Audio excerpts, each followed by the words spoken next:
dar por mim aos 50 anos com a noção de que vou ser operado e provavelmente vou ficar impotente, que certamente vou ficar a usar fraldas durante muito tempo, tudo isso é um choque para além da questão da doença e da sua evolução e da possibilidade da morte. É um choque imediato que põe em causa a imagem que se tem de nós mesmos. E é assustador. E é perfeitamente normal que assim seja.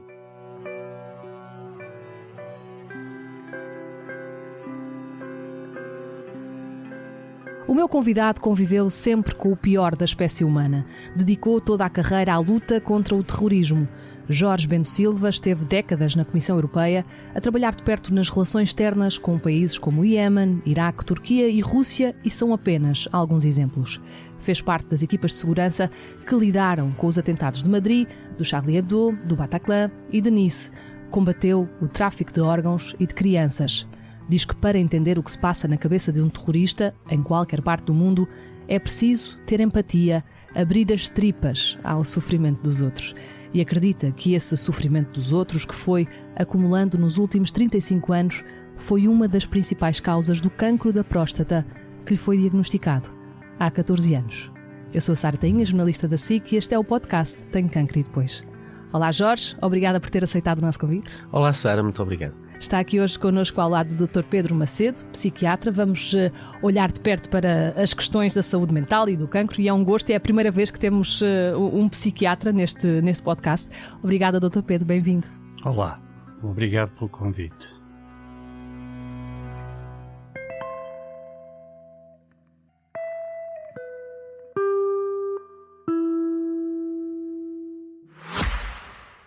O cancro é de todos. Tenho Cancro e Depois é um projeto editorial da SIC Notícias com o apoio da Novartis. Um espaço multiplataforma que acolhe todas as vozes que contribuem para normalizar como se fala de cancro, fundamental para uma sociedade mais informada e empática. Partilhamos experiências e criamos pontes, porque o cancro também deve ser conversa. Saiba mais e acompanhe este projeto em tenhocancroedepois.pt.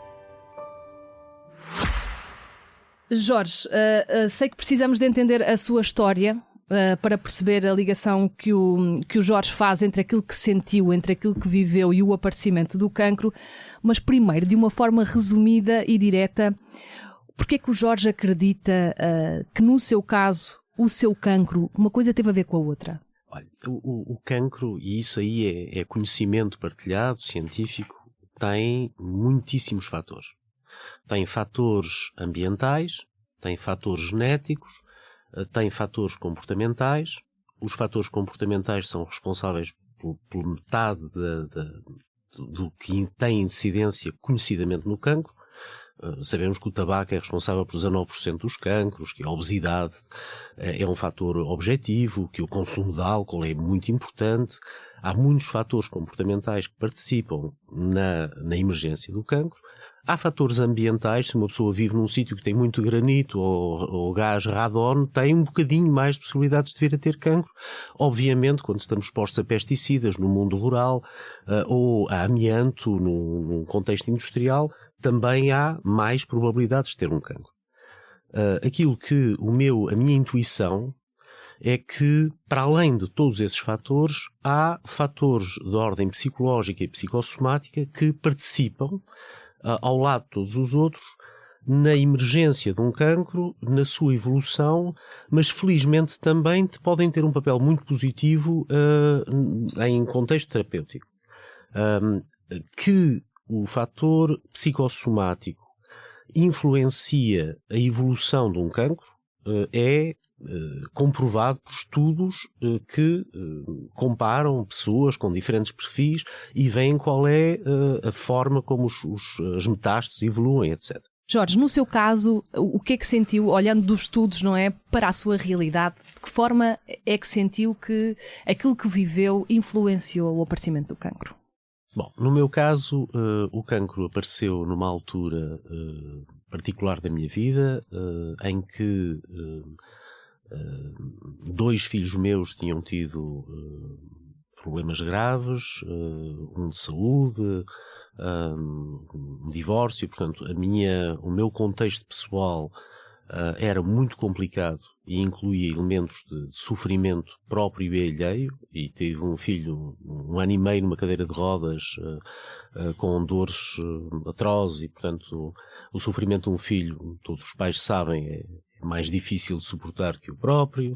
Portanto, houve todo um contexto familiar. E depois há uma exposição ao pior da experiência humana. E essa exposição é uma exposição não só ao sofrimento das vítimas do terrorismo, da violência, do crime, mas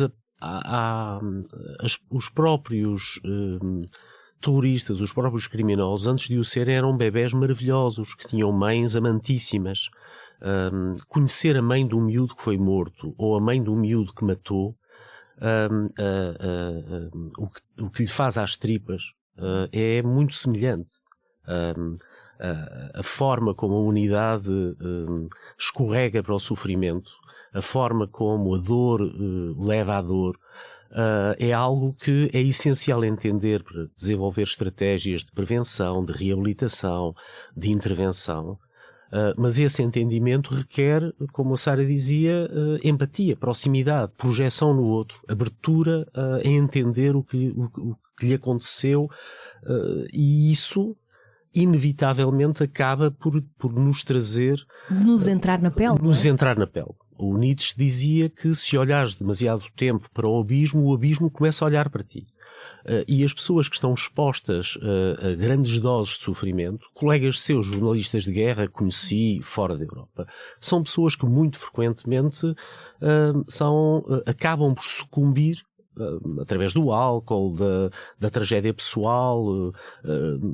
São as pessoas que estão na frente do sofrimento, sejam elas técnicos de primeira intervenção, bombeiros, pessoas expostas no mundo da saúde, de emergência médica. São pessoas que são confrontadas com realidades muito perturbadoras e frequentemente acabam por ser afetados por elas.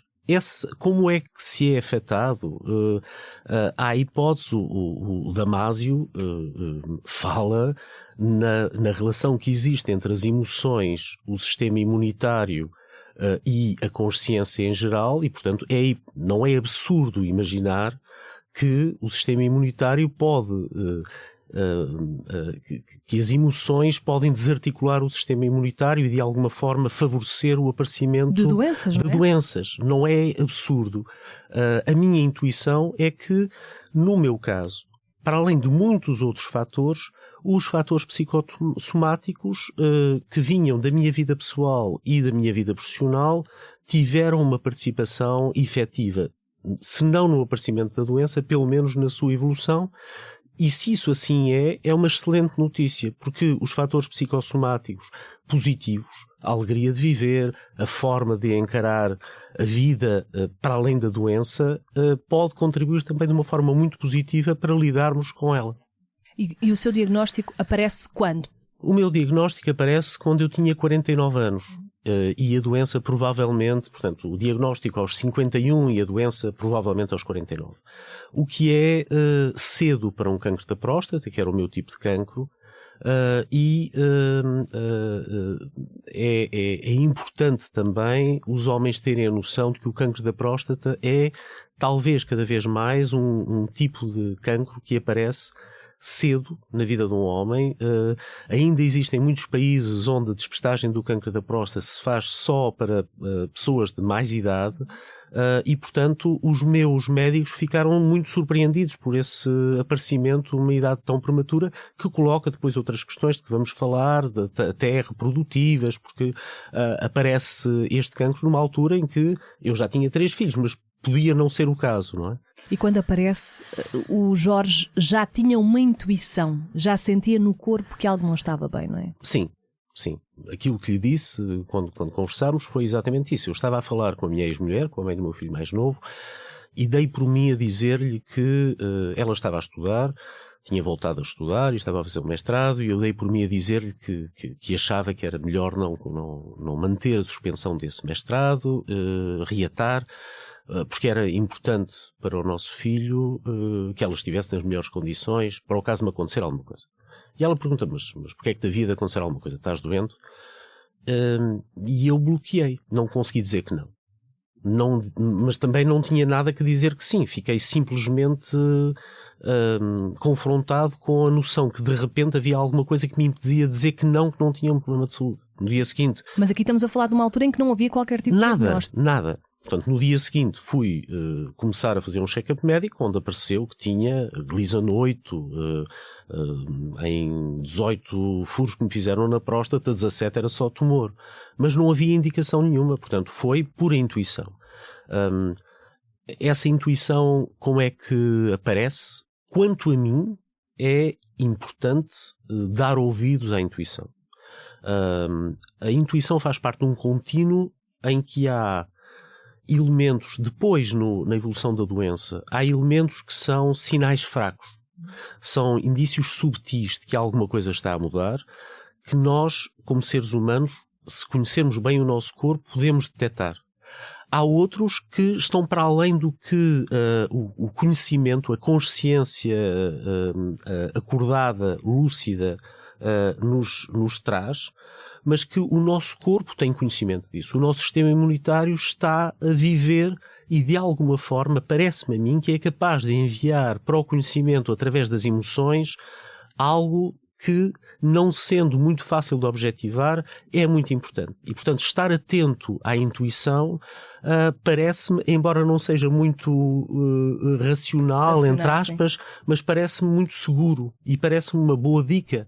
E já vamos saber como é que a intuição também foi importante ao longo do tratamento. Dr. Pedro Macedo, antes de irmos aqui às questões médicas do Foro da Saúde Mental, permita-me fazer-lhe uma pergunta enquanto amigo do Jorge, foi acompanhando todo este percurso da doença. Esta teoria que o Jorge apresentava aqui, de que as emoções e o cancro estão interligados, aqui no caso do Jorge acha que fez sentido? Eu acho que o Jorge ilustra muito bem aquilo que nós podemos perceber como esta relação entre o que nos vai no corpo, na cabeça e volta para o corpo, e neste vai e vem. Nós não podemos nunca estar a pôr corpo e mente separados, é tudo a mesma coisa, e nós temos que olhar para isto com um sentido muito dinâmico. Esta questão da intuição, não sei se é o corpo a falar, se é a cabeça a falar. Somos nós, é um sentimento que nós temos. E isto é, a descrição que o Jorge faz é muito boa, porque nós às vezes temos esse sentimento que há qualquer coisa que não está bem em nós e não conseguimos exatamente perceber o que é. O Jorge tocou aqui também numa coisa muito importante, que é a vida, a alegria de viver e a capacidade para nós conseguirmos elaborar e estruturar tudo isto dentro de nós, até termos mais consciência, porque a intuição é isto, a intuição é uma coisa que não conseguimos descrever porque é um processo tão fino onde entram uma dinâmica tão complexa, mas que existe, é como as bruxas. Portanto, nós temos aqui que perceber que o dar-nos atenção a este sentir e promover que este sentir comece a funcionar na cabeça das pessoas e no corpo das pessoas de uma forma mais livre. O que eu quero dizer mais livre é justamente com este sentido de vida. É nós conseguirmos permitir que as coisas circulem na nossa cabeça, no nosso corpo, que nós estejamos alerta e consigamos ir compreendendo, aceitando, revendo e ir percebendo o que se passa e não estarmos obstinados e focados na doença. Jorge, há pouco nós antecipámos aqui um bocadinho qual é o seu trabalho, não é? Mas o seu trabalho é muito feito nos bastidores e para quem não conhece aquilo que fez ao longo da sua carreira, quais foram assim aqueles momentos mais duros de lidar e de que forma é que sentiu que isso, lá está, ainda nesta lógica de que as emoções influenciam o corpo, que aquilo que viveu ficou-lhe cravado na pele? Digamos, o momento em que eu decido deixar uma carreira na área digamos, diplomática, das relações externas da União Europeia, com um forte componente na área da segurança. E vou diretamente trabalhar no domínio da segurança interna e da luta contra o terrorismo. Passa-se no dia 11 de março de 2004 de manhã. Às 10 da manhã escrevo uma carta à então diretora responsável por essa área, na Direção-Geral dos Assuntos Internos da Comissão Europeia, a dizer, depois das 198 pessoas que morreram em Madrid hoje de manhã e dos erros que, enquanto sociedade, nos arriscamos a fazer na consequência desse acontecimento, é com certeza necessário nas instituições europeias encontrar gente que saiba muito da luta contra o terrorismo. Se houvesse essa pessoa, eu conhecia. Não há, mas como se diz no meu país, quem não tem cão caça com um gato, e se este gatinho vos servir para alguma coisa, está à vossa disposição. Comecei a trabalhar nessa área praticamente no mesmo dia. Portanto, esse momento em que, depois do 11 de setembro, o terrorismo bate na Europa com imensa violência e se arrisca a fazer grandes estragos, que é sempre o propósito dos terroristas, é enfraquecer uma sociedade democrática, levá-la ao pânico, a cometer erros, a pôr grupos uns contra os outros, a enfraquecer a nossa crença nos valores que nos organizam. Nesse momento há um gesto que é mais cívico e pessoal do que profissional. Esse é o momento que me leva a entrar. O momento que me leva a sair coloca-se há uns anos atrás e tem a ver com a consciência, a culpa em relação à situação das crianças, adolescentes, agora muitos deles jovens adultos, que se encontram em campos de detenção, de retenção, de concentração no norte da Síria, pelo facto de serem filhos de terroristas, por crimes que não cometeram, sem os direitos consignados nas nossas Constituições, sem a proteção a que têm direito e sob o silêncio das nossas sociedades de bons costumes e valores muito elevados. E depois de, com o apoio da minha instituição, ter tentado com toda a descrição e toda o equilíbrio confrontar 28 Estados nessa altura, depois 27 com essa responsabilidade e apelar a que não só por razões humanitárias, não só por razões legais, mas também por razões de segurança, porque esses miúdos estão a ser treinados para se tornarem terroristas e, portanto, tudo o que possamos fazer para os afastar das pessoas que os estão a indoutrinar é importante para a segurança dos nossos concidadãos. Não foi possível levar esse trabalho tão longe quanto era desejável. E então preferi sair para continuar a trabalhar exatamente nas mesmas áreas, mas enquanto indivíduo, sem os meios, mas também sem as necessidades de disciplina que tem um funcionário público. E lá está, esse lidar com o sofrimento dos outros, crianças nomeadamente, o Jorge já estava a fazê-lo a lidar com a doença, porque já tinha sido diagnosticado, não é? Principalmente nesta fase assim final. Como é que geriu as duas questões e de que forma é que acha que isso também possa ter tido impacto ou não na evolução e no tratamento da doença? Lidar com a doença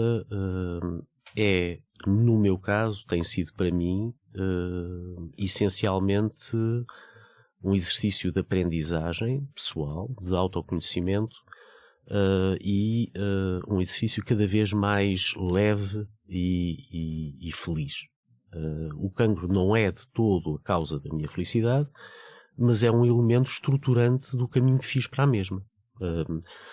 Não desejo a ninguém ter que passar por isso para chegar aqui, mas quando somos confrontados com questões fundamentais da existência, da nossa existência, frequentemente ou quando possível e com o apoio das pessoas que amamos, que nos amam, dos nossos amigos, como o Pedro, vamos descobrindo o que é realmente importante e vamos descobrindo o que é realmente urgente e vamos descobrindo que tudo o que é importante é urgente. Normalmente não associamos o cancro à palavra felicidade.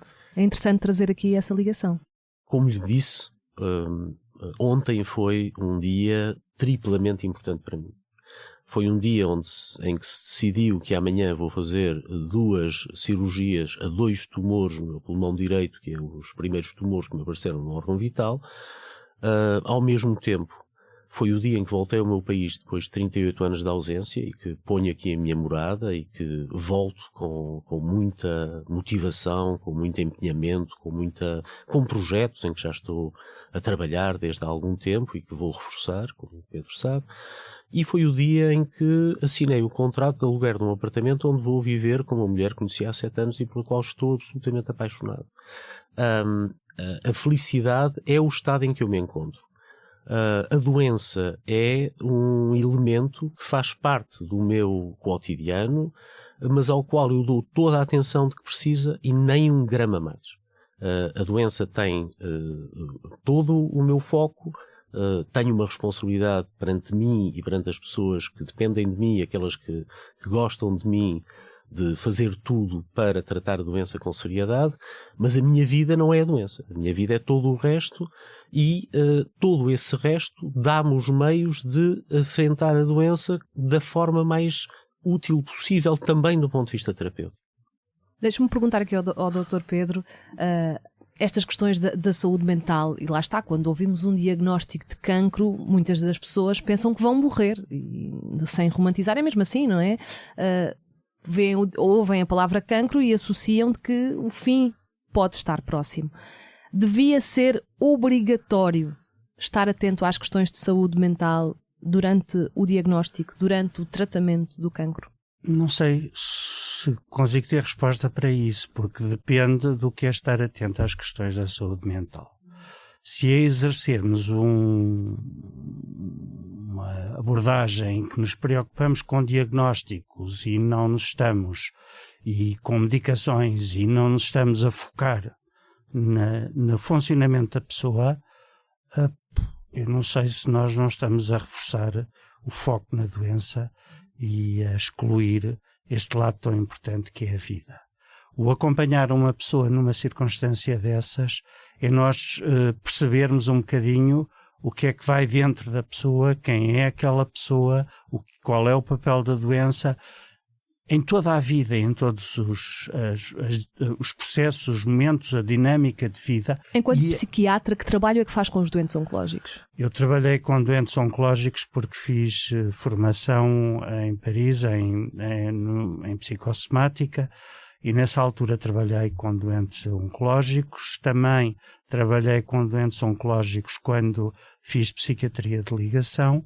Eu atualmente estou a trabalhar com envelhecimento, enfim, trabalho um bocadinho todas as áreas, mas trabalho com envelhecimento. E isto põe-se aqui questões que às vezes nós olhamos para a questão do cancro, mas são questões que depois são transversais a uma série de outras circunstâncias. Por exemplo, a questão da doença de Alzheimer. Estou aqui a fazer esta ligação porque são situações que são dadas, postas às pessoas como está encostado à boxe, já não há vida. E não é verdade. A pessoa, o doente oncológico hoje em dia tem um percurso a fazer e uma das coisas mais importantes é nós conseguirmos facilitar a capacidade da pessoa se abrir para a vida. Não é um fim, não é? Não é um fim, nem é recusar a doença. O Jorge tocou nisso, nós não estamos a dizer que não temos um problema.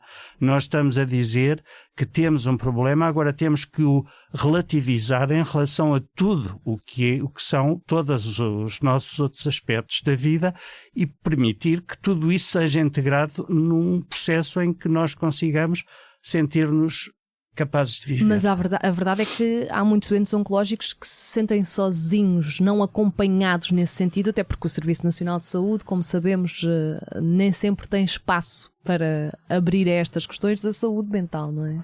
Não, o Serviço Nacional de Saúde e a saúde. Sim. Não é o Serviço Nacional de Saúde, nós não podemos estar a pôr as coisas nesses termos. É muito difícil, repare, hoje em dia eu acho Mas que a minha questão é no sentido que nem sempre as pessoas têm logo acesso, não é? Não, nem sempre têm logo acesso e nem às vezes nem nunca têm acesso. A questão é que as coisas vão sempre sendo atamancadas e às vezes o que se está ali, quer dizer, repare, nós temos aqui que perceber o que é a sensibilidade médica para a situação. E a psicossomática é justamente isso, a capacidade de, na cabeça do médico, poder fazer um entendimento mais alargado daquilo e poder entender o que é que está para além de, e poder ajudar nesse aspecto. Agora, se nós nos vamos centrar sobre outras questões e o médico se vai sentir satisfeito porque passou uma medicação que tira a ansiedade à pessoa, nós estamos longe de conseguir estar a fazer um trabalho acertado com essa pessoa. Quando falamos do cancro da próstata, falamos de questões de ansiedade, Jorge, muitas vezes ligadas às questões da masculinidade, da sexualidade. Como é que o Jorge lidou com tudo isso? Olha, se me permitir, antes só uma pequena achega, porque o Dr. Pedro é uma pessoa diplomática, tem muita parcimónia na forma de se exprimir, mas eu sinto que é meu dever ser um bocadinho mais contundente em comentário àquilo que ele acaba de dizer. Sim. Para o meu cancro, é pertinente recorrer a valências e competências médicas em 10, 12 áreas. Urologia, oncologia, cirurgia, radioterapia, imagiologia, fisioterapia, medicina física e de reabilitação, psicologia, psicoterapia, psiquiatria, sexologia, nutricionismo.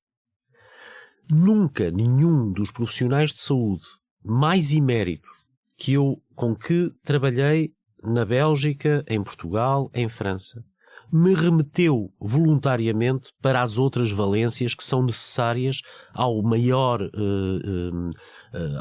prognóstico de evolução terapêutica. A noção é que eu não tenho tempo, a instituição não tem recursos, é muito difícil reunir as valências e, na realidade, quem resolve estes problemas sou eu. O cirurgião é um talhante, o urologista é um canalizador, o fisioterapeuta é um enfermeiro demasiado bem pago. Existem entre diferentes domínios da profissão médica a noção de quem realmente resolve os problemas sou eu e os outros têm um lugar acessório, se é que têm.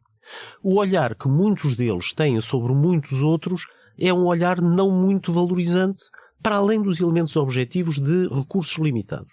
O que digo isto não é exclusivamente a psicologia, a psiquiatria, a psicoterapia. É também o nutricionismo, é também o papel do fisioterapeuta, é o papel de todos eles. Tem que ser um trabalho interdisciplinar. Ora, na realidade, quem é que é capaz de organizar tudo isto, uma vez que os centros mais notáveis de competência científica não o fazem? E eu tenho essa experiência em Portugal e no estrangeiro. Acaba por ser ou o paciente que... Se estiver para aí virado, não é? Se tiver as competências anímicas e intelectuais para o fazer, ou o seu médico de família, o generalista, com quem pode ter uma relação que permita que esse generalista o vá orientando para as valências de que ele precisa. Não pode confiar que são os especialistas que vão buscar os outros especialistas. Eles não estão motivados para isso, frequentemente estão motivados para o contrário. E, portanto, é muito importante o paciente perceber que se ele não quer saber tudo, se ele não pode saber tudo, se ele não tem a lucidez e a vontade para tomar a liderança do seu processo terapêutico, que é legítimo e ideal para certas pessoas, mas não para todas, então confie no médico de família ou vá buscar outro médico. Se tiver médico de família. Se tiver médico de família, mas procure um generalista que o possa ajudar a navegar todas essas águas e encontrar as valências que em cada momento lhe são essenciais. No meio do navegar das águas, uma das questões que referiu, a sexologia, e a minha pergunta ia nesse sentido, as questões da masculinidade, da sexualidade quando se tem um cancro da próstata ainda novo. Sim. Como é que se lida? Essa é a questão que realmente me fez aceitar o seu convite. Eu tive um cancro da próstata, Depois de a conhecer e os seus colegas já tenho outras razões, mas essa foi a inicial. E prende-se com uma questão de dever cívico. Eu tenho a consciência de que os homens estão condicionados culturalmente para adotar papéis sociais que os levaram a ter grande dificuldade em comunicar sobre certas matérias, a enfrentá-las, fazer frente, e têm uma noção de identidade que se prende com uma noção de masculinidade que pode ser muito perigosa em muitos contextos. Tóxica. Pode ser um fator contributivo da violência dos meus clientes terroristas e criminosos, pode ser um fator da destruição e autodestruição e destruição de outros que leva a que rapazes com 25 anos, a população prisional masculina seja 20 vezes superior à feminina, que as agressões cometidas e sofridas por rapazes. Portanto, temos todo um quadro em que o masculino precisa de se repensar. Nesse quadro, o homem lidar com a morte e a doença é, como para qualquer ser humano, desestabilizante. O homem lidar com a impotência, a anorexia, a esterilidade, é algo que, para além do objetivamente dramático que pode ser para uma pessoa, porque a sexualidade faz parte, é uma parte importante da vida humana, tem uma carga de emasculação, de destruição da imagem, que assusta imenso o homem. E assim o que é que o assustou? A mim, obviamente, foi dar por mim aos 50 anos com a noção de que vou ser operado e provavelmente vou ficar impotente, que certamente vou ficar a usar fraldas durante muito tempo. Tudo isso é um choque para além da questão da doença e da sua evolução e da possibilidade da morte. É um choque imediato que põe em causa a imagem que se tem de nós mesmos. E é assustador. E é perfeitamente normal que assim seja. Portanto, qualquer homem que sabe que lhe foi diagnosticado um cancro da próstata e que se preocupa com essas coisas, não pense que é o único. É normal que se preocupe com essas coisas. É uma reação perfeitamente normal e sadia de preservação da sua integridade. Agora, é uma reação que é potencialmente muito nociva, porque o homem está muito pouco habituado a falar com outros homens sobre essas questões. Um irmão não fala com um irmão sobre questões de direção. As mulheres, quando têm cancro do útero ou cancro da mama, já desenvolveram essa capacidade, e grupos de apoio, e grupos de intervenção e pressão social, e vão ao Parlamento. Os homens não falam destas coisas. Por isso é que eu estou aqui. Portanto, eu tive esses medos. Eu estive, de facto, durante 4 meses da minha vida de fraldas, anorexia, depois de uma prostatectomia. É sempre o caso. 98% dos homens que têm uma prostatectomia ficam a precisar de fraldas. Agora, 97% desses, ao fim do ano, já não precisa. Portanto, não é necessário pânico. É necessário entender que isso é normal e que não vai o gato às filhoses, nem deixamos de ser homens porque fazemos xixi nas calças. É algo que resulta da operação e que é essencial ao futuro. Agora, isso também pode-se tratar. Há fisioterapia, há medicação e há o papel do próprio em fazer face a esse medo. Em relação à impotência e em relação à esterilidade, são também medos legítimos. Em relação à esterilidade, ninguém diz a um paciente que vai ter uma prostatectomia que pode tomar a precaução de congelar sêmen para poder vir a ter filhos dele se o decidir fazer uns anos mais tarde. Mas com as mulheres já é diferente. Com as mulheres já é diferente. Ora, o homem, quando dá por isso, acha que já não há nada a fazer. Quando ainda é possível, até 2, 3 anos depois de uma prostatectomia, refazer recolha de sêmen diretamente dos testículos, é algo que também faz. Obviamente, a ideia de andarem ali a picar é assustadora, mas há homens que acham que foram despossuídos da possibilidade de ter filhos quando isso era perfeitamente possível de ser preservado, se tivessem sido melhor aconselhados. Portanto, falar destas coisas e dizer esse receio é legítimo, mas olha, há uma solução muito simples.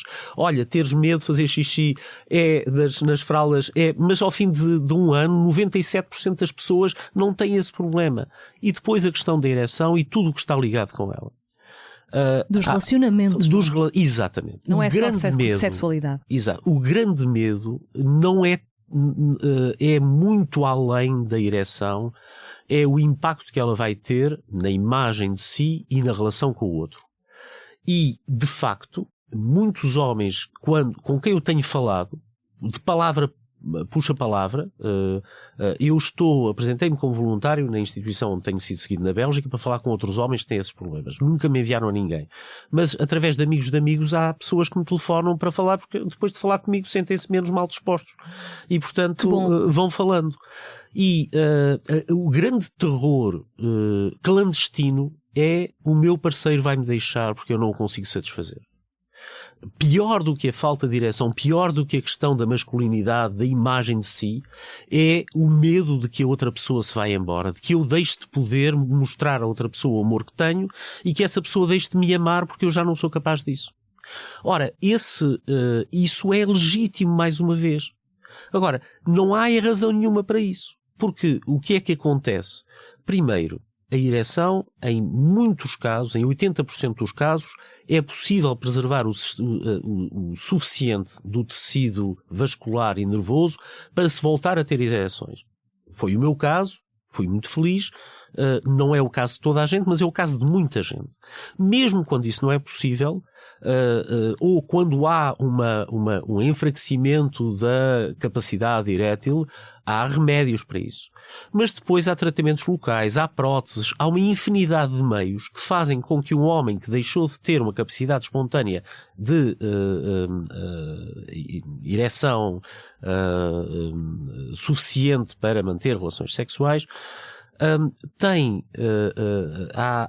há muitas possibilidades de ser ajudado a voltar a ter uma vida sexual feliz. O problema é que muitos homens, lá está, não sabem disso. Não sabem e entram em pânico. Ora, de facto, parece que 20% dos casamentos depois de uma prostatectomia que leva a uma insuficiência erétil, 20% vão ao ar e 10% das outras relações sofre efeitos sérios. Mas estamos a falar de 70% das pessoas que têm uma relação suficientemente boa para ultrapassar isso e para reforçar até a sexualidade através da proximidade que traz àquele casal. Intimidade. As pessoas estão ali juntas, estão a fazer um combate, estão a amar-se e a apoiar-se e dali sai uma relação mais forte. Porquê é que o outro se vai embora? Porque o próprio fica de tal maneira assustado que entra em negação, que entra em agressão, que entra em culpabilização. E o parceiro culpa-se e acaba por se refugiar na apatia, na perda de líbido. Portanto, quando a coisa corre mal, não é a falta de ereção, é o efeito psicológico que essa falta de ereção produz no próprio e no parceiro. Esse efeito psicológico, Dr. Pedro Macedo, de forma é que esta questão da masculinidade, da sexualidade, afeta os homens com cancros como o Jorge na próstata, mas também, por exemplo, no testículo. Como é que isto afeta os homens e como é que eles podem enfrentar este problema? É um problema muito complexo, sabe? Não consigo dar uma resposta assim fácil e rápida. Na medida do possível, vá. Porque na medida do possível tem a ver muito com a estrutura da pessoa. Ou seja, um homem que veja, porque isto vai tocar em questões de identidade, e vai tocar numa outra questão, que é uma questão que não é só da pessoa que tem um problema destes, é de nós percebermos que nós temos que nos meter na cabeça que ao longo da vida nós mudamos e que temos de estar preparados para as várias mudanças e que temos que olhar para as mudanças, para o que nos vai acontecendo, como processos que nos vão permitindo nós passarmos para outros patamares, até da compreensão de nós próprios. Sabe que se nós, em vez de estarmos a internar um doente, o acompanharmos e pedirmos à família para o acompanhar essa pessoa, eu estou a falar de um doente com problemas mentais, mas não só, ou psíquicos, para não ter a carga do mental aqui, nós vamos começando a discernir um conhecimento sobre aquela pessoa que às vezes nos dá um entendimento de tudo aquilo que se está ali a passar. Mas da sua experiência, o que é que se passa na cabeça dos homens em relação a estas questões? Na cabeça dos homens passa-se muita coisa, por isso é que eu estava com dificuldade em lhe dar a resposta, porque na cabeça dos homens, quando eu estava a pôr este preâmbulo, é porque na cabeça dos homens às vezes o que acontece é ficarem completamente focados nesta questão que é a impotência. Eu já não vou ser homem e, portanto, já não vou ser homem, já não vou ser pessoa, e isto é absolutamente arrasador para a pessoa e é um péssimo prognóstico para a doença. Jorge, no meio do seu percurso pelo cancro, há pouco já fazia essa referência, apaixonou-se e teve uma relação nova no meio do tratamento. Até porque nós estamos a falar aqui de um período já muito longo, não é? Estamos a falar de 14 anos que está com cancro, sim. Portanto, teve evolução, vários tumores, e há pouco também já falava sobre isso. Mas como é que se descobre o amor durante o cancro?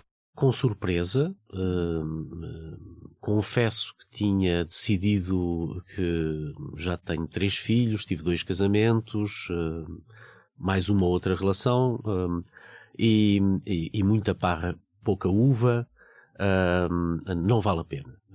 Vamos fechar a loja, está muito bem assim, tenho muitos amigos, uma vida afetiva preenchidíssima, e de alguma forma havia obviamente a noção de que ir desinquietar uma mulher, no meu caso, para depois lhe morrer nos braços, é uma tremenda falta de educação.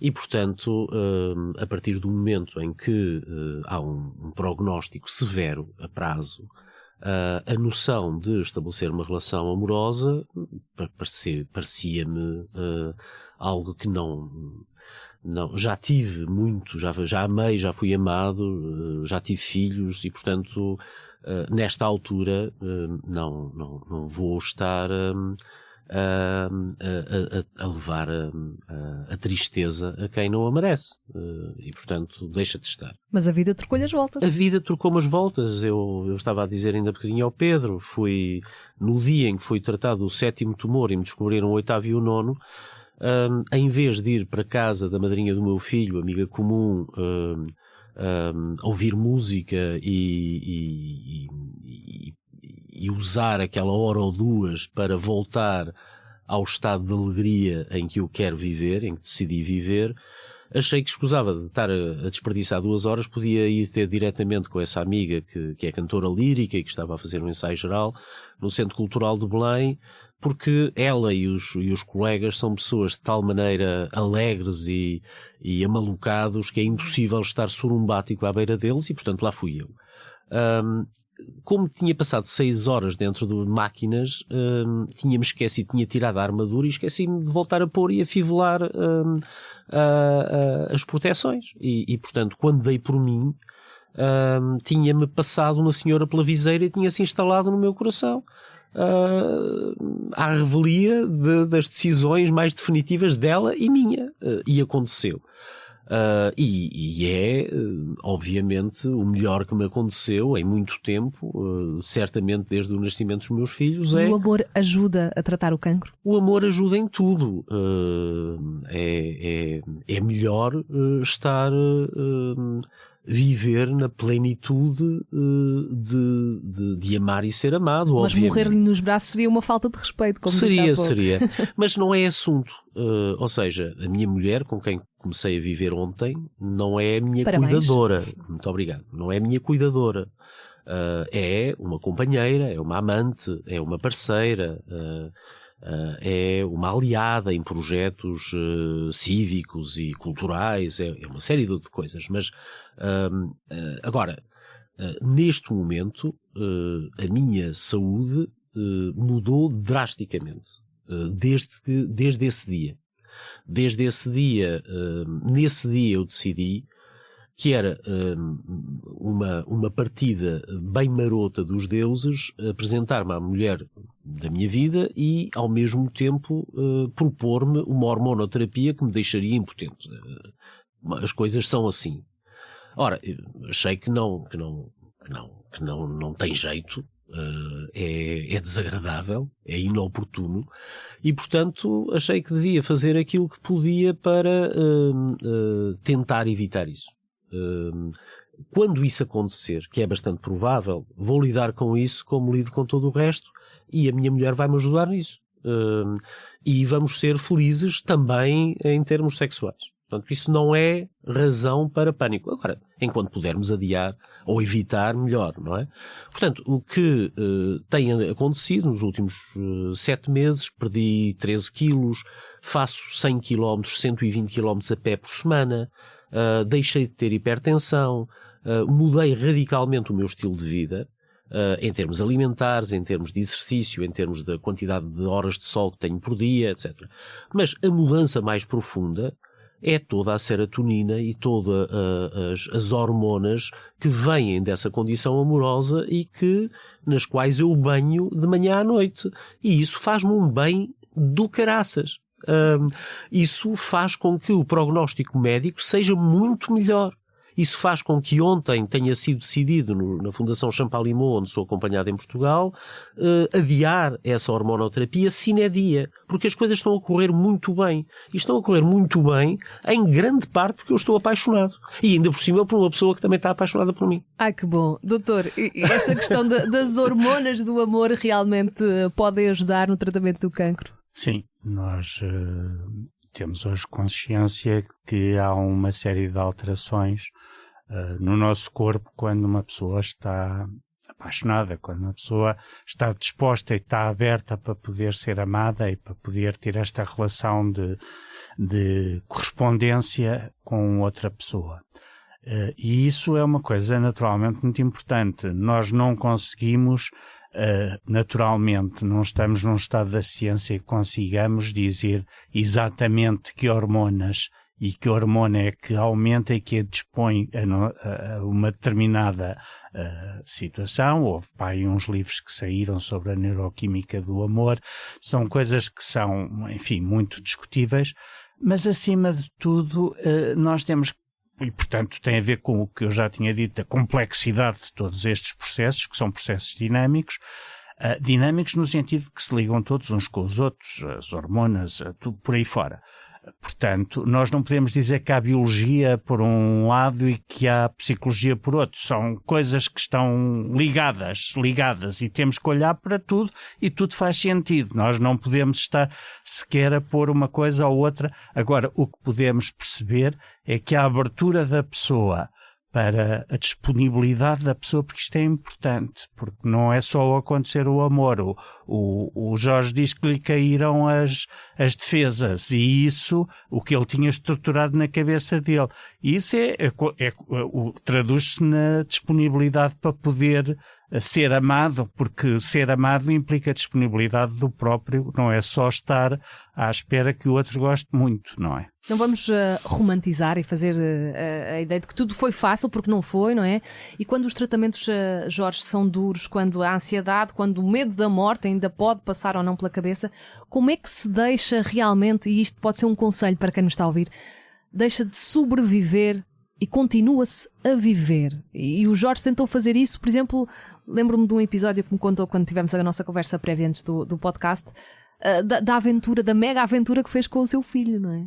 O cancro deixou de ser uma doença terminal e passou a ser uma doença que eufemisticamente se diz prolongada, uma doença prolongada, faleceu de doença prolongada.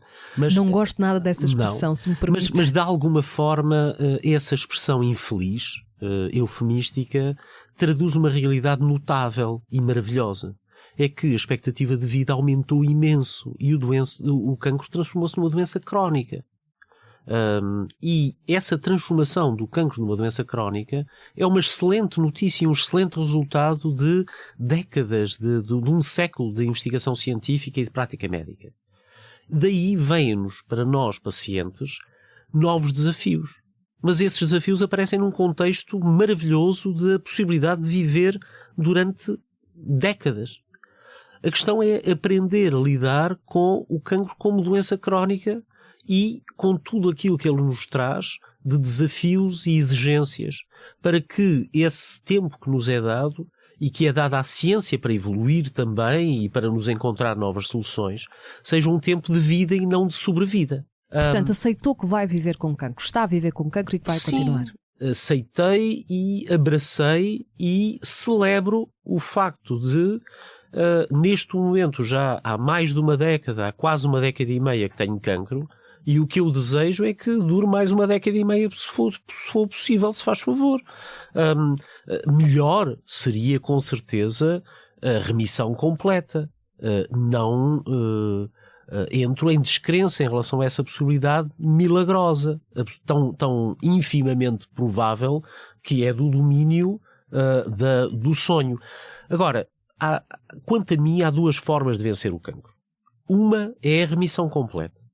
É acabar com o cancro, ganhar, ele ir-se embora e viver mais uns anos ou umas décadas até que se morre de outra coisa qualquer.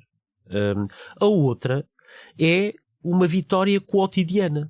É todos os dias viver com profundidade, elevação, amplitude, verdade, alegria, celebrar a vida.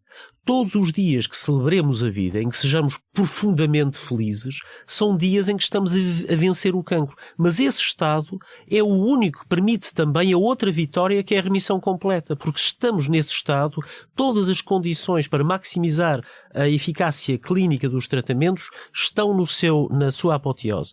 Quais são esses grandes desafios de lidar com uma doença crónica? São desafios que têm a ver com fazer face às boas notícias tanto como às más.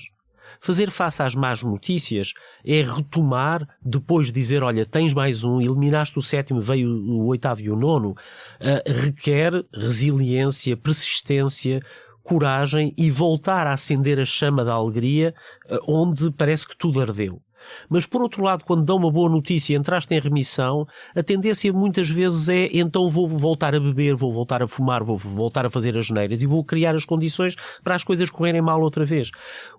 A doença, o tempo longo da doença prolongada do cancro como doença crónica é um tempo que requer uma força anímica diferente e é um tempo que coloca problemas muito diferentes. Por exemplo, não é o meu caso, felizmente, mas eu tenho acesso à melhor medicina do mundo em condições ótimas, mas para certas pessoas aceder à medicina é muito difícil também do ponto de vista financeiro. É uma carga, uma doença longa de 15 anos, para uma família pode ser devastador de um ponto de vista de recursos. Portanto, perceber que uma doença prolongada requer apoios, requer uma consciência, requer um contexto familiar, social, particular, adequado aos novos desafios que vêm com a maravilha que é sobreviver e ter requer abertura à vida, não é? Absolutamente. E conte-nos lá a história do seu filho. A história do meu filho com o meu filho, bom, o que aconteceu foi simples. Há um ano, em março do ano passado, os marcadores tumorais estavam a crescer 1% a cada 12 horas. E, portanto, a coisa não estava lá muito simpática. Ainda por cima, o cancro que eu sabia que tinha era um tumor ósseo que estava a milímetros da espinal medula. E, portanto, se era esse que estava a crescer a essa velocidade, era certinho, como 2 e 2 serem 4, que vinha a Portugal, fazia um diagnóstico, era irradiado e lá vai a espinal medula e, portanto, cadeira de rodas.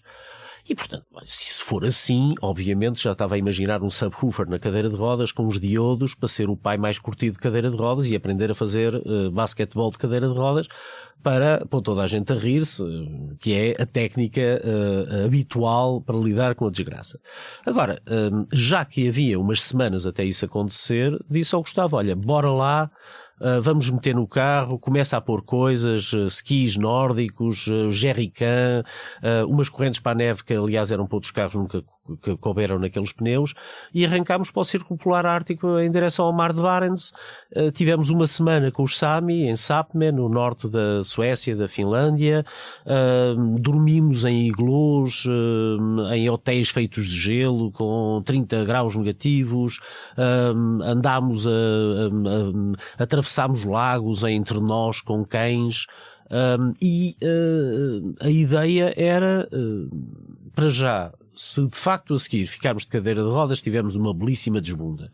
Depois, o meu filho, que não sabia que eu tinha cancro, saberia que os últimos momentos da minha vida em que ainda era bipedal, que andava em cima de 2 pernas, tinham sido passados com ele, e não na desgraça, mas na felicidade. Depois eu também merecia uma bela despedida de uma vida em pé, antes de me sentar numa cadeira de rodas, e portanto, bora lá, porque eu não fiz isso só por ele, fiz isso por mim também. Foi algo que me deu imenso prazer.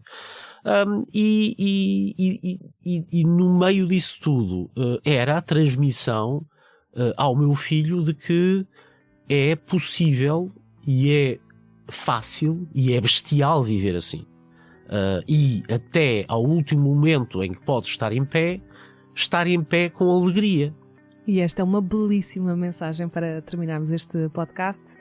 Jorge, Dr. Pedro, muito obrigada aos dois. Muito obrigado.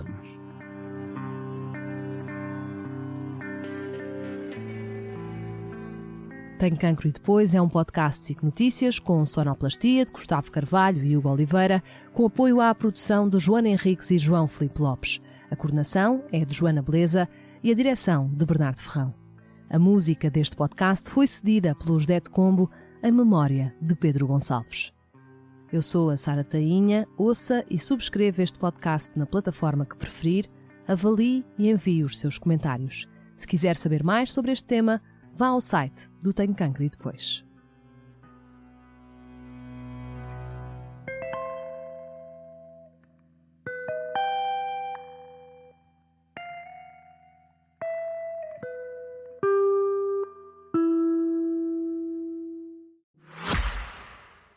O cancro é de todos.